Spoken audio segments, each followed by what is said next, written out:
Ishq devonasi. Devona filmi voqealari asosida. Vodiy uzra taralgan navo. Hali quyosh tog' tizmalari ortidan mo'ralab ulgurmagan, borliq musaffo va salqin tuman og'ushida mudrayotgan edi. Bu tong boshqalardan farq qilardi. Vodiyning sokinligini olisdan kelayotgan gitara ovozi va mayin bir xirgoyi buzdi.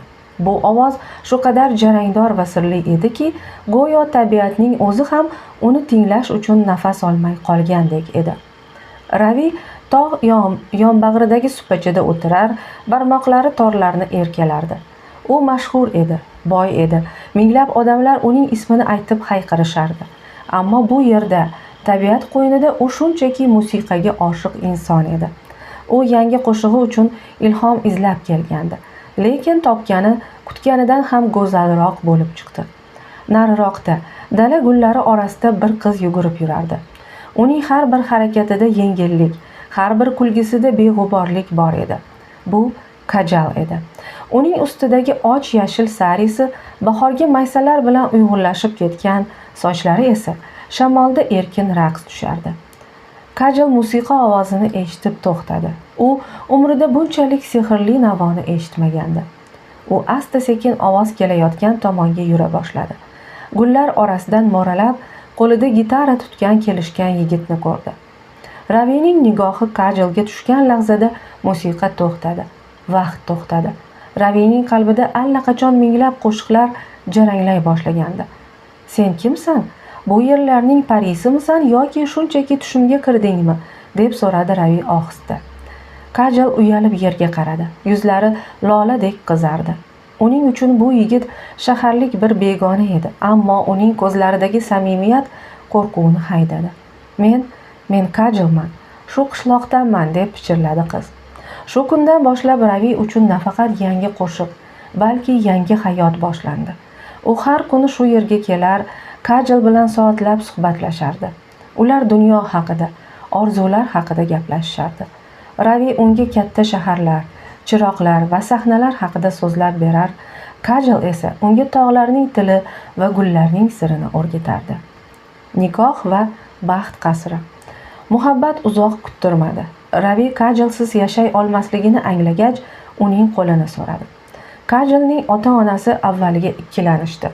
Shaharlik mashhur xonanda qishloq qizini baxtli qila olarmikan?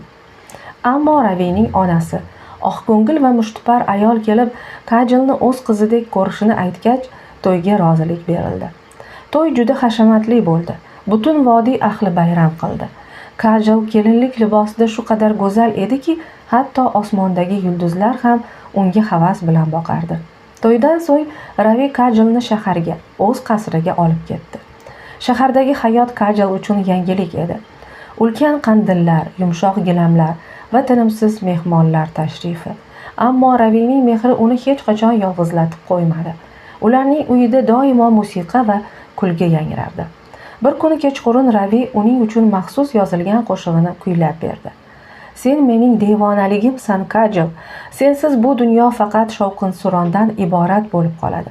Biroq bu baxtli xonadonning qorong'i burchaklarida hasad va nafrat pisib yotardi. Ravining amakisi Dhirendra har gal Kajal va Ravining baxtli yuzlariga boqqanda ichidan zil ketardi. Uning uchun Ravi shunchaki jiyan emas, balki katta boylik yo'lidagi to'siq edi. Agar Ravining farzandi bo'lsa, hamma narsadan ayrilaman deb o'ylardi u tishlarini g'ijirlatib. Suv qa'ridagi fojia. O'sha mash'um tun haligacha Kajalning tushlariga kiradi. Ravining amakisi suiqasd uchun qulay fursat topgandi. Ular daryo bo'yidagi dam olish maskaniga borishgandi. Oy nuri daryo to'lqinlarida jilolanar, Ravi va Kajal qo'ltiqlashib suv bo'yida sayr qilishardi. To'satdan qorong'ilikdan bir guruh qurollangan kimsalar chiqib kelishdi. "Ravi, qoch!" deb baqirdi Kajal. Ammo Ravi qochadiganlardan emasdi. U Kajalni o'z ortiga yashirib, yovuzlarga qarshi turdi. Jang qattiq bo'ldi. Dhirendраning odamlari berahm edilar. Og'ir jarohat olgan Ravi daryoning tik qirg'og'iga surilib qoldi. So'nggi lahzada u Kajalga qarab, "Men seni sevaman" deb pichirladi va shiddatli oqimga quladi. Daryoning sovuq va qora suvlari Ravini o'z qa'riga tortdi. Kajalning Ravi degan Achchiq qichqirig'i tun sukunatini parchalab yubordi, ammo daryo javob bermadi. Suv faqat sovuq va befarq oqishda davom etardi. Ertasi kuni qutqaruvchilar kelishdi. Qidiruv ishlari kunlab davom etdi. Daryoning har bir qarichi tekshirildi, lekin na Ravining o'zi, na jasadi topildi. Oradan bir hafta o'tgach, rasmiylar uni halok bo'lgan deb e'lon qilishdi. Dixirendra ichida bayram qilar, Kajal va Ravining onasi esa tiriklayin o'likka aylanishgandi. Oq libosli sukunat. Kajalning dunyosi endi faqat ikki rangdan iborat edi. O'tmishning yorqin ranglari va bugunning oq motami. U egniga oq sari kiydi. Bu libos uning tirikligini, ammo ruhi allaqachon o'lganini bildirardi. U endi gapirmas, kulmas, hatto yig'lashga ham majoli qolmagandi. Ravining onasi va kelini bu shaharda qola olishmadi. Har bir burchak, har bir mebel, har bir qo'shiq Ravini eslatardi. Ular bor budini yig'ishtirib, hech kim tanimaydigan, Ravining ismini hech kim eshitmagan olis bir shaharga ko'chib ketishdi. U yerda Kajal o'ziga qabrdek sokin bir hayot qurib oldi. U faqat ibodat qilar va Ravining onasiga xizmat qilardi. Uning uchun vaqt to'xtab qolgandi. U endi hech kimga boqmas, hech kimni eshitmasdi. Ammo taqdir hali o'z o'yinini tugatmagandi. Bu oq libosli sukunatni kimdir vayron qilishi kerak edi va o'sha kimdir allaqachon mototsiklini yelday uchirib Kajalning hayoti tomon yaqinlashib kelardi. Shaharning erkatoy to'foni. Yangi shahar. Bu yerda Ravining qo'shiqlari kamroq yangrar, odamlar o'z tashvishlari bilan band edi. Bu shaharning ko'chalarida hamma taniydigan, ham hayiqadigan, ham havas qiladigan bir yigit bor edi. Raja boyvachcha, tanti va nihoyatda sho'x yigit. Uning hayoti tezlik va xavf-xatardan iborat edi. U mototsiklini shahar ko'chalarida yelday uchirar, go'yo o'lim bilan hazillashayotgandek tuyulardi. Uning uchun tartib-qoidalar mavjud emasdi. Rajaning otasi shaharning eng nufuzli boylaridan bo'lsa-da, o'g'lining bunday devonaliklaridan charchagan, ammo uning mardligi va samimiyligini ichida qadrlardi. Bir kuni Raja do'stlari bilan ko'chada ketayotib, mahalliy ibodatxona yaqinida to'xtadi. U yerda odamlar gavjum, hamma o'z duosi bilan band edi. Raja shovqin solib mototsiklini o'ynatib turganda, birdan nigohi olomon ichidan ajralib turgan bir siymoga tushdi. Bu Kajal edi. U egniga qordek oppoq sari kiygan, boshiga ro'molini tashlagancha qo'lida ibodat labi bilan ohista qadam tashlab borardi. Uning yuzida na tabassum, na alam bor edi, faqat cheksiz bir sukunat. Rajaning sho'xligi bir lahzada so'ndi. U umrida bunchalik g'amgin, ammo shunchalik nurli chehrani ko'rmagandi. Kajal uning yonidan go'yo Raja mavjud emasdek, go'yo butun dunyo to'xtab qolgandek o'tib ketdi. "Kim bu ayol?" deb so'radi Raja ovozi titrab. Raja, unga yaqinlashma. U beva, eri o'lgan, o'zini tiriklayin dunyodan uzib qo'ygan", deb javob berdi do'stlaridan biri. Rajaning yuragida nimadir chirs etib sindi. U bevalarni ko'rgan, g'amginlarni ko'rgan, lekin Kajalning ko'zlaridagi o'sha bo'shliq uning tinchini o'g'irladi. Devonaning ilk qadamlari. Raja endi avvalgidek beparvo bo'la olmasdi. U har kuni Kajal o'tadigan yo'llarda paydo bo'la boshladi. U Kajalni ko'rishi kerak edi. Uning ovozini eshitishi, hech bo'lmasa bir marta nigohini his qilishi kerak edi. Ammo Kajal uni payqamasdi ham. Bir kuni Raja Kajalning yo'lini to'sdi. Mototsiklini ko'ndalang qilib uning qarshisida turdi. "To'xtang, siz kimsiz? Nega dunyoda faqat sizning yuzingizda quyosh chiqmaydi?" deb so'radi u o'ziga xos qaysarlik bilan. Kajal to'xtadi. U boshini ko'tarib Rajaning ko'zlariga boqdi. Bu nigohda nafrat yo'q edi, faqat sovuq bir befarqlik bor edi. "Yo'ldan qoching yigit. Sizning dunyoyingiz boshqa, meniki boshqa. Mening hayotimda quyosh allaqachon botgan", dedi u past, ammo qat'iy ovoz bilan va uni chetlab o'tib ketdi. Raja joyida qotib qoldi. Uning uchun bu javob rad etish emas, balki bir chaqiriqdek tuyuldi. "Ko'ramiz, Kajal. Agar men Raja bo'lsam, sening osmonga botgan quyoshingni qaytarib chiqaraman", deb hayqirdi u uning ortidan. Raja va Ravining onasi. Raja Kajalning uyini topdi. U yerda Kajal va Ravining onasi mushtipar Lakshmi xonim yashardi. Raja avvaliga Kajalni ta'qib qilgan bo'lsa, keyinchalik bu xonadonga mehr qo'ya boshladi. U Kajalning qaynonasi bilan til topishdi. Uning uyidagi buzilgan narsalarni tuzatar, og'irini yengil qilardi. Lakshmi xonim Rajaning samimiyligini ko'rdi.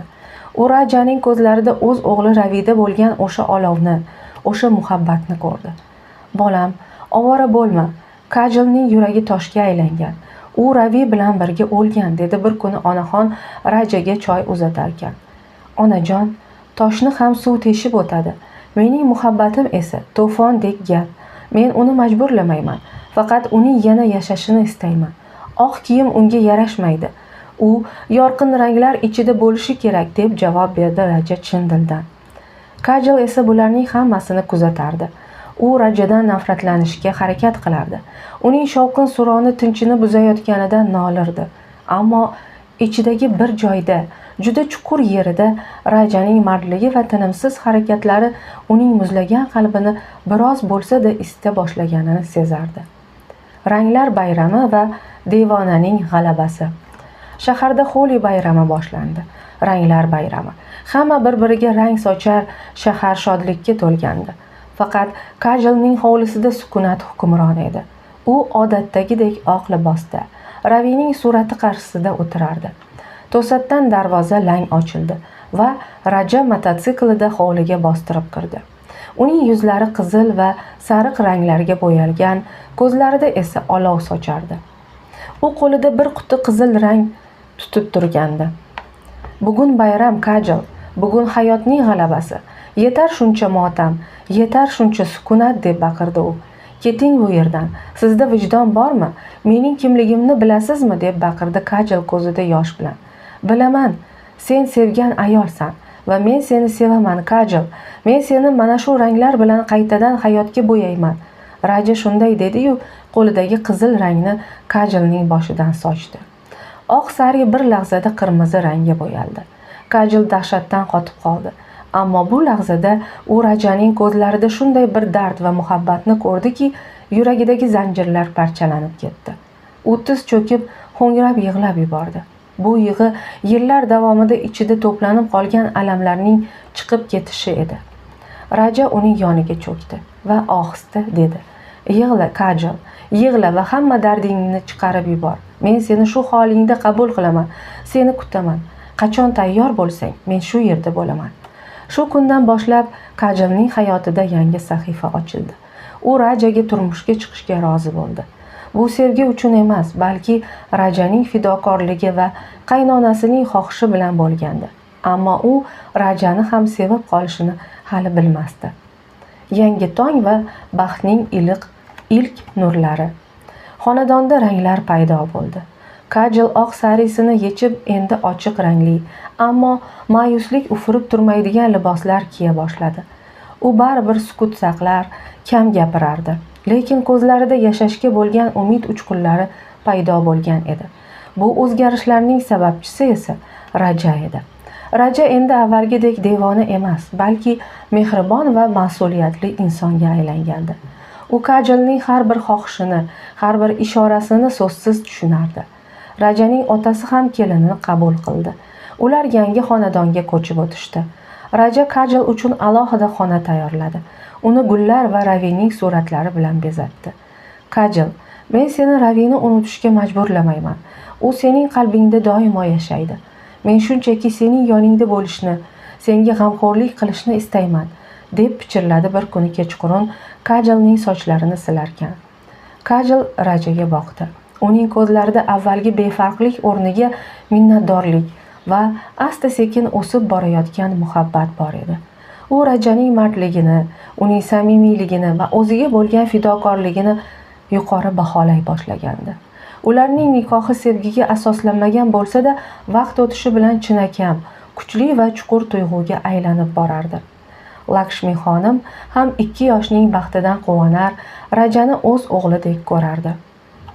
Qora soyalar va taqdirning kutilmagan o'yini. Raja va Kajalning baxtli kunlari uzoq davom etmadi. Shaharda yangi bir tashvish paydo bo'ldi.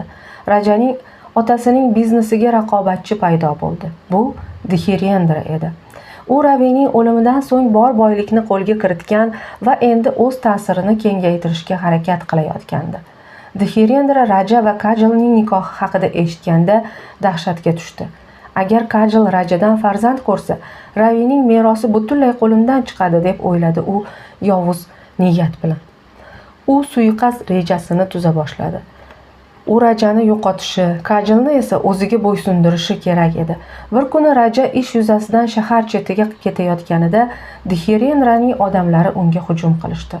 Raja jonini Jabborga berib jang qildi, ammo og'ir jarohat olib yo'l chetiga quladi. Aynan shu vaqtda yo'ldan bir yuk mashinasi o'tib ketayotgandi. Haydovchi jarohatlangan yigitni ko'rib to'xtadi. U Rajani mashinasiga ortib, yaqinroqdagi qishloq shifoxonasiga olib bordi. Haydovchi yuk mashinasidan tusharkan, nigohi shifoxona burchagida o'tirgan bir kishiga tushdi. Bu kishi xotirasini yo'qotgan, ammo nigohlari sirli bo'lgan Ravi edi. Tirilgan xotira va ikki raqibning do'stligi. Ravi mo'jiza tufayli omon qolgandi.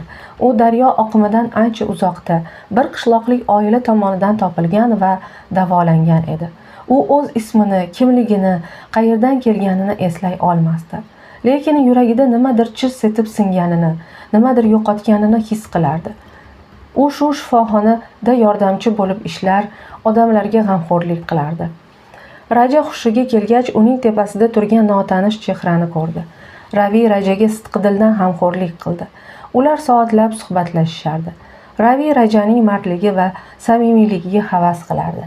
U Rajaning devonaligini, sevgilisi uchun qilgan fidokorliklarini eshitib, o'z o'tmishini eslashga harakat qilardi. Bir kuni Ravi Rajaning telefonida Kajalning suratini ko'rib qoldi. "Kim bu ayol?" deb so'radi Ravi ovozi titrab. Yuragida allaqachon chaqmoq chaqnagandi. "Bu mening rafiqam, Kajal. U mening hayotimning mazmuni", deb javob berdi Raja faxr bilan. Shu lahzada Ravining xotirasi birdaniga qaytdi. U vodiyni, Kajalni, to'yni, Dhirendrani va daryo qa'riga qulashini esladi. U dahshatdan qotib qoldi. O'zining eng yaqin do'sti va raqibi qarshisida turganini angladi. Iztirob va qurbonlik. Ravi o'zining kimligini Rajaga aytmadi. U Raja va Kajalning baxtli ekanini ko'rib, o'z baxtidan voz kechishga qaror qildi. "Men endi o'tmishman. Kajal Raja bilan baxtli, uni ortiqcha qiynashni istamayman", deb o'yladi Ravi iztirob bilan. Ammo taqdir yana bir bor o'z qartalarini aralashtirib yubordi. Dhirendra Ravining tirikligini va Raja bilan do'stlashganini bilib qoldi. U ikkalasini ham yo'qotish kerakligini anglardi. U Kajalni o'g'irlab ketdi va Rajaga qo'ng'iroq qilib, Kajalni qutqarish uchun Dhirendraning qasriga kelishni buyurdi. Ravi va Raja birlashdilar. Ular ikki raqib emas, balki ikki qahramon bo'lib Dhirendraning qasriga bostirib kirishdi. Jang qattiq va dahshatli bo'ldi. Dhirendra va uning odamlari berahm edilar. Jang vaqtida Dhirendra Rajani otib tashlamoqchi bo'lganida Ravi o'zini o'qqa qalqon qildi. O'q Ravining yuragiga tegdi. Portlash va olov ichida Dhirendra va uning qasri vayron bo'ldi. Raja Kajalni qutqarib, yarador Ravining yoniga cho'kdi. Dhirendraning qasri alanga ichida qolgandi. Portlashlar sadosi ostida Raja va Ravi yelkama-yelka turib so'nggi jangga kirishdilar. Raja Kajalni zanjirlardan qutqarib olgan lahzada yarador Dhirendra so'nggi bor qurolini Rajaga qaratdi. Uning maqsadi o'zi bilan birga Rajani ham olib ketish edi. "Ehtiyot bo'l, Raja", deb baqirdi Ravi va hech ikkilanmay o'zini Rajaning qarshisiga otdi. O'q ovozi jarangladi. Ravi ohista yerga yiqildi. Kajal va Raja dahshatdan qotib qolishdi. Raja darhol Ravining boshini kaftlariga oldi. Kajal esa ko'zlarida yosh bilan ikki sevimli insonining qarshisida tiz cho'kdi. Endi hech qanday sir qolmagandi. Kajal qarshisida turgan inson nafaqat Rajaning do'sti, balki uning tirilgan o'tmishi, Ravi ekanini anglab yetdi. "Ravi, siz tirikmidingiz?" deb pichirladi Kajal ovozi qaltirab. Ravi zaif jilmaydi. Uning lablaridan qon sizardi, ammo nigohi tiniq va sokin edi. "Ha Kajal, men qaytdim. Lekin faqat seni xavfsiz qo'llarda ko'rish uchun qaytgan ekanman. Taqdir meni seni qutqarish uchun asrab qolgan ekan." Ravi Rajaning qo'lini tutdi va uni Kajalning qo'li ustiga qo'ydi.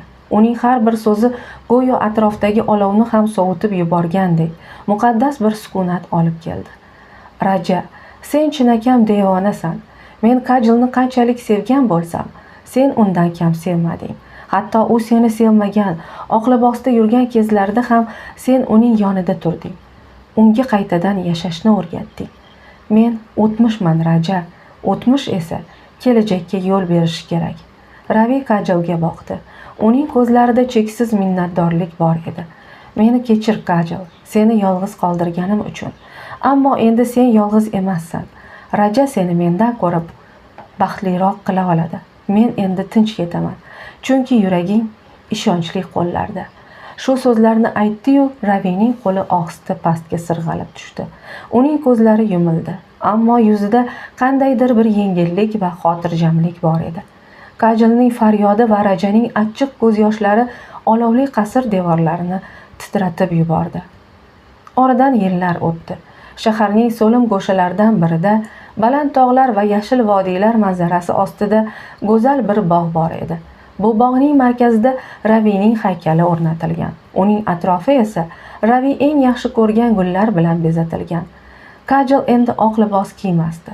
U Ravining xotirasi uchun ham, Rajaning muhabbati uchun ham yashashga majbur edi. Uning egnida och pushti rangli sari, yuzida esa sokin bir tabassum. Raja hamon o'sha sho'x, ammo endi donishmand va mehribon. U Kajalning soyasidek uning har bir qadamini asrab avaylardi. Bir kuni kechqurun quyosh botayotgan mahalda ular Ravining haykali poyiga gul qo'yishdi. U bizni kuzatib turibdi, shundaymi, deb so'radi Kajal Rajaga suyanib. Ha, Kajal, u bizning muhabbatimizning farishtasi. U senga hayot berdi, menga esa seni qaytarib berdi, deb javob berdi Raja. Ular qo'ltiqlashib ufq tomon yurib ketishdi. Orqada esa Ravining qo'shig'i shamolda aks sado berayotgandek tuyulardi. Bu qo'shiq ayriliq haqida emas, balki o'limdan ham kuchliroq bo'lgan, fidokorlik bilan sug'orilgan chinakam ishq haqida edi. Muhabbat ba'zan ikki insonni birlashtiradi, ba'zan esa uchinchi insonning fidokorligi evaziga tirik qoladi. Kajal va Rajaning hayoti ana shunday buyuk qurbonlik ustiga qurilgan baxt qasri bo'lib qoldi.